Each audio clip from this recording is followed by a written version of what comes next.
Chères lectrices, chers lecteurs, nous sommes là ce matin pour vous présenter deux livres très importants concernant l'histoire des Nzema et du village du Grand Bassam. Grand Bassam a une histoire riche et vraie. Celle-ci est basée sur les faits précis et soutenue par des documents authentiques et vérifiables. L'histoire de la première capitale de la Côte d'Ivoire est clairement établie à travers deux magnifiques volumes de 650 pages intitulés Grand Bassam, métropole médiévale d'un Nzema, d'une portée scientifique indiscutable. Vous y trouverez l'évolution de la cité de l'Abissa depuis sa création et des rencontres de Nzema, ses fondateurs, avec les navigateurs portugais, hollandais, anglais et français du XIVe au XIXe siècle.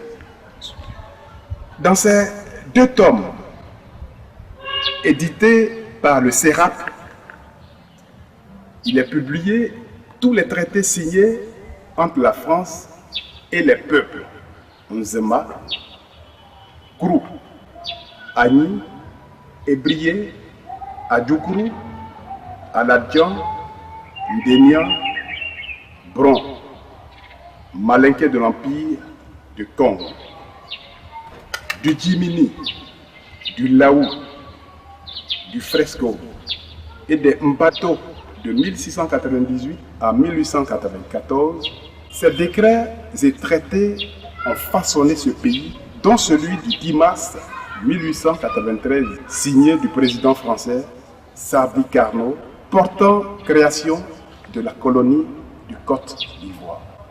Il est dit, avec insistance par un historien de chez nous, que le roi Peter du royaume du Grand Bassam, l'un des principaux signataires de ces traités, n'était pas un roi, mais un simple négociant.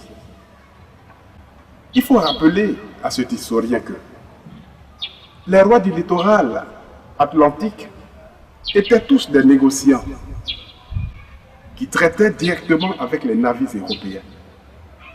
Nous disons bien tous, sans exception. Alors, l'on se demande avec quelle autorité Peter, qui n'était pas roi, a-t-il signé en 10 ans, de 1842 à 1852, seulement 2 ans avant sa mort, 4 importants traités. Ceux du 19 février 1842, du 28 septembre 1843, du 7 mars 1844 et du 24 février 1852. Celui du 28 septembre 1843 dit prise de possession du territoire du Grand Bassam avait fait l'objet, lors de sa signature, d'un cérémonial officiel avec l'exécution de la Marseillaise, la montée du drapeau français et de 21 coups de canon tirés en rade. Le roi Peter était un Nzema de la famille des Ndjouya. Il était le 3e roi de sa lignée dont le fondateur se nommait Amon.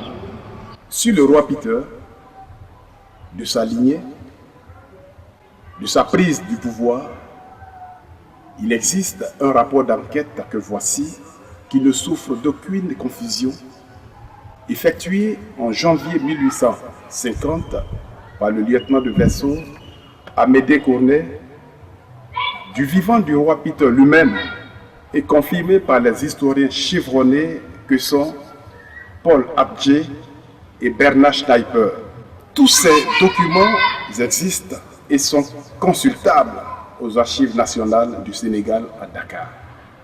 Il est temps, grand temps, de mettre fin aux amalgames, aux contes-vérités et à la mystification. On peut dire l'histoire sans raconter des histoires, car l'histoire se nourrit de vérité. Grand Bassam, métropole médiévale de Nzema, contribue à rétablir cette vérité historique sans parti pris, mais avec honnêteté. Ces ouvrages, vous pouvez vous en procurer au prix de 15 000 francs au Serap, à la librairie Carrefour à Cocody et à Grand Bassam près du marché chez Niamké au 21 30 27 60 et au 49 00 15 15. Grand Bassam, métropole médiévale de Nzema, offre une opportunité unique d'avoir des documents exceptionnels jamais publiés. Sur les croyances, il montre comment, après plusieurs tentatives infructueuses, le catholicisme s'est implanté à Grand Bassam le 28 octobre 1895 par les révérends pères Alexandre Amar et Émile Bonhomme, avant que celui-ci ne poursuive son périple à Memni, deuxième lieu d'implantation du catholicisme après Grand Bassam. On y parle du harisme et de son fondateur William A.D. Harris, de son emprisonnement et de son expulsion en 1915 par le gouverneur Angoulvan. On n'oublie pas l'islam avec Cheikh Ahmadou Bamba, le fondateur du mouridisme.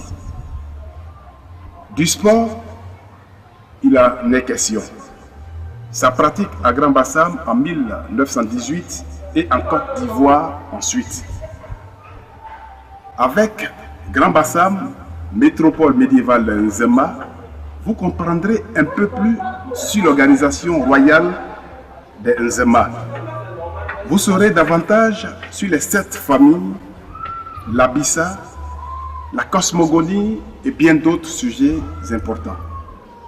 Étudiants et chercheurs, ne ratez pas cette belle occasion de connaître l'histoire vraie de Grand Bassam.